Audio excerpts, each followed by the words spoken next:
மின்மினி தமிழர்களுக்காகவே வந்தாச்சு முதல் hyperlocal social media app. உடனே டவுன்லோட் பண்ணுங்க.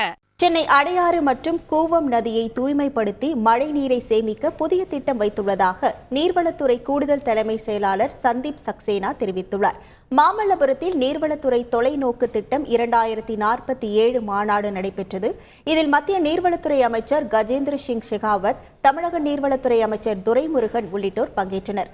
நிகழ்ச்சிக்கு பின்னர் செய்தியாளர்களிடம் பேசிய நீர்வளத்துறை கூடுதல் தலைமைச் செயலாளர் சந்தீப் சக்சேனா, அடையாறு மற்றும் கூவம் நதியை தூய்மைப்படுத்தி மழைநீரை சேமிக்க புதிய திட்டம் வைத்துள்ளதாக கூறினார்.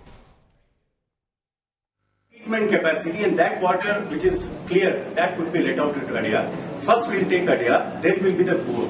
For Buckingham Canal, these two will be in the DFR. Whereas for the Buckingham Canal, separately a DPR is being made to restore it with the external agencies funding. All the three would be taking care like this. This is as far as the rejuvenation is concerned.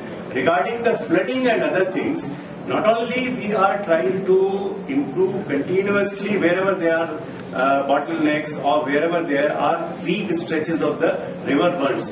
மின்மினி தமிழர்களுக்காகவே வந்தாச்சு முதல் hyperlocal social media app. உடனே download பண்ணுங்க.